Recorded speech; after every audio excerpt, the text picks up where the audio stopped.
আকাশ থেকে আর স্লোগান আনা যাবে না থেকে বলা হয়েছে পার্সপেক্টিভ আর এদের পার্সপেক্টিভ জায়গায় দাঁড়াচ্ছে এই নতুন রাজনৈতিক বন্দোবস্ত কি একটা ধর্মীয় বন্দোবস্ত ধর্মরাষ্ট্র কায়েমের দিকে যাবে? সেকেন্ড রিপাবলিক মানে হচ্ছে, কিংবা যে কোনো রিপাবলিকের দাবি করা মানে হচ্ছে। অনেকদিন ধরে আপনি একটা বলছেন যে রাজনীতি যে নতুন বন্দোবস্ত দরকার, এই শব্দবন্ধটা আপনার মুখে আমি অনেকবার শুনেছি, এরাও কিন্তু এই কথাটা বলেছে।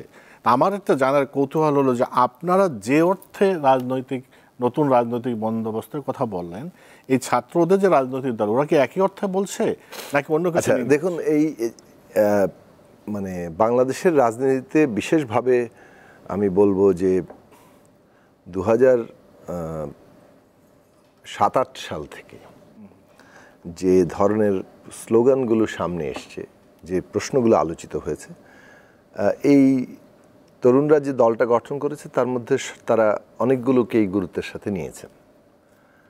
এখন এটা অনুসরণ, এটাকে আমি মানে ইতিবাচকভাবে দেখি আর কি, সোজা কথা।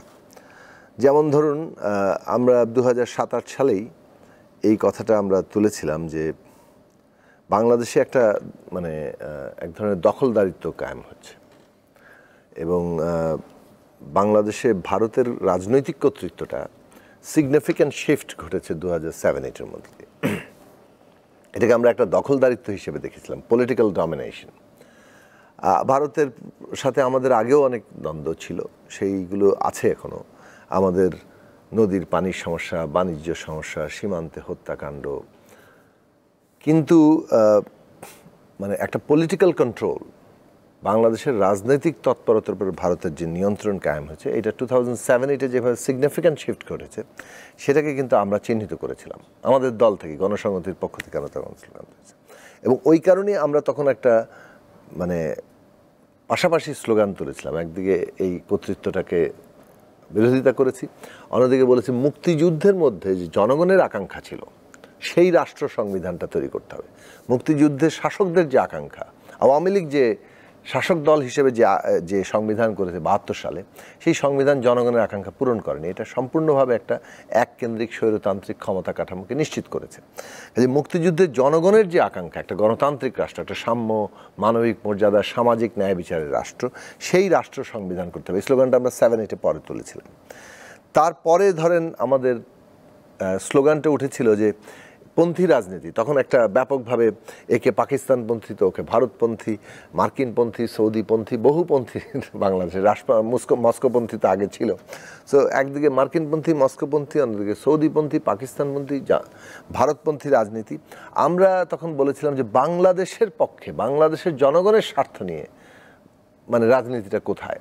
সো বাংলাদেশ পন্থার প্রশ্নটা 2013-14 সালের দিকে সামনে এসেছিল।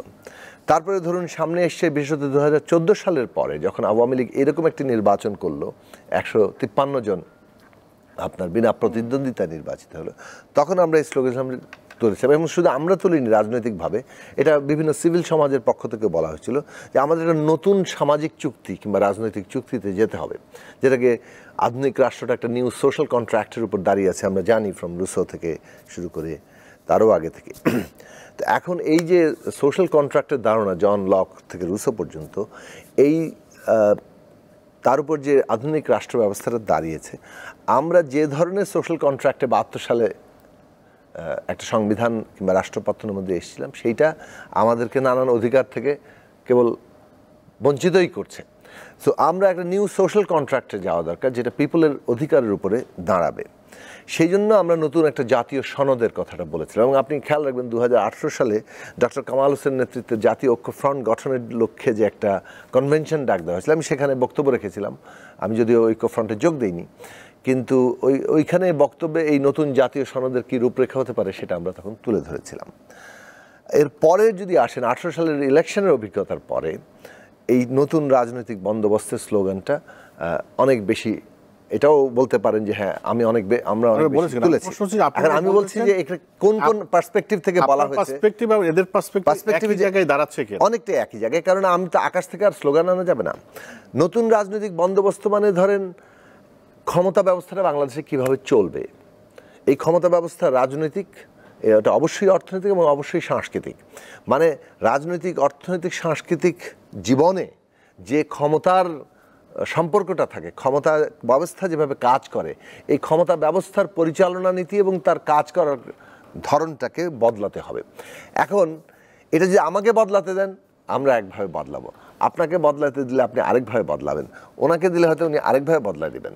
সো আওয়ামী লীগের হাতে এই ক্ষমতা ব্যবস্থা একরূপ নেয়, আবার রাজনৈতিক দল ভেদে অথবা মানে কোন জনগণের কোন অংশের স্বার্থ, কোন শ্রেণীর স্বার্থ আপনি রক্ষা করছেন তার ভেদে এখানে অবস্থান বদলায়। ফলে যেখানে যে সমস্যাটা হচ্ছে নতুন রাজনৈতিক বন্দোবস্তকে আমরা কিভাবে ডিফাইন করছি এবং সেইটা আসলে কার হাতে গিয়ে পড়ছে, সেই প্রশ্নটা গুরুত্বপূর্ণ হয়েছে। এবং সেইখানে এই কারণে আমরা বারবার এই নতুন রাজনৈতিক বন্দোবস্তকে পরের লাইনে কোয়ালিফাই করেছি যে এই নতুন রাজনৈতিক বন্দোবস্ত অবশ্যই একটি গণতান্ত্রিক বন্দোবস্ত হবে। এটাকে কিন্তু অন্য কোনো বন্দোবস্তে নেওয়ার সুযোগ নেই। ফলে এখন মানুষের মধ্যে একটা আশঙ্কা আছে, এই নতুন রাজনৈতিক বন্দোবস্ত কি একটা ধর্মীয় বন্দোবস্ত, ধর্মরাষ্ট্র কায়েমের দিকে যাবে? অর্থাৎ আপনি যেভাবে মানে অনেকগুলো রাজনৈতিক দলের একটা সংসদ, রাষ্ট্র এবং সংবিধান কায়েমের ক্ষেত্রে ধর্মপ্রশ্ন কিংবা ধর্মভিত্তিক একটা জায়গা যেভাবে এসছে, তো সেইটার নিয়ে আশঙ্কা যেমন আছে, অন্যদিকে এমন ধরনের জায়গা হবে যেভাবে একটা ফ্যাসিস্ট বন্দোবস্ত কাজ করেছে।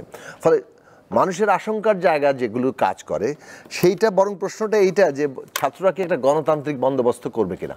আপনি যদি তাদের ঘোষণা শোনেন, তারা কিন্তু পরিষ্কার এটা ওই দিন ঘোষণা করেছে যে এই নতুন রাজনৈতিক বন্দোবস্ত মানে একটা গণতান্ত্রিক। এবং সেটা সেই দিক থেকে বললে আমরা যে জায়গা থেকে কথাটা বলেছিলাম, মূল মোটা দাগের কথাটা একই। এখন এটা ডিটেইলডে গিয়ে আমরা আস্তে আস্তে দেখতে পারবো সেটা। যে অনেক ধন্যবাদ মাসুদ কামাল। আপনি যেটা বলেছেন, এদের যে অনেকগুলো কথা এসছে সেখানে সেকেন্ড রিপাবলিক বা গণপরিষদ নির্বাচন বা নতুন সংবিধান, by the by second republic আমরা 22 সালে তুলেছিলাম। পরে 1 মিনিট একটু বলে নিই। সেকেন্ড রিপাবলিকের কথাটা এসেছিল যে যখন আপনি ফান্ডামেন্টালি একটা দেশের সংবিধানের ক্ষমতা কাঠামো বদলানোর প্রশ্ন তোলেন, ক্ষমতা কাঠামো বদলা মানে কন্টেন্টের দিক থেকে, মানে বিষয় মর্মবস্তুর দিক থেকে প্রতিটি আইন ব্যবস্থা, আইন যেভাবে কাজ করছে সেটার বদল ঘটানো। ফলে ফার্স্ট রিপাবলিক যেটা 72 সালে তৈরি হয়েছিল, সেইটা যে জায়গাতে এসে দাঁড়িয়েছে, আমরা যদি একটা নতুন জাতীয় সনদ, নতুন একটা কন্ট্রাক্টে পৌঁছাই, নতুনভাবে একটা বন্দোবস্ত তৈরি করতে পারি, ইট ইমপ্লাইজ দ্যাট দ্য কন্টেক্টে আমরা কোয়ালিটেটিভলি আমাদের ফার্স্ট রিপাবলিক থেকে একটা নতুন স্তরে পৌঁছেছি। এটা সেকেন্ড রিপাবলিক বলার জায়গাটা হচ্ছে পলিটিক্যালি মার্কিন যুক্তরাষ্ট্র থেকে শুরু করে বহু দেশকেই কিন্তু নিজেদের রাষ্ট্রপত্তনের গুণগত পরিবর্তনগুলোকে রিপাবলিক হিসেবে ফার্স্ট, সেকেন্ড, থার্ড, ফোর্থ এভাবে অনেকভাবে চিহ্নিত করে। সুতরাং সেকেন্ড রিপাবলিক মানে প্রথম রিপাবলিক অস্বীকার করা নয়। সেকেন্ড রিপাবলিক মানে হচ্ছে, কিংবা যে কোনো এই রিপাবলিকের দাবি করা মানে হচ্ছে যে অলরেডি এক্সিস্টিং রিপাবলিকের একটা গুণগত রূপান্তর ঘটা।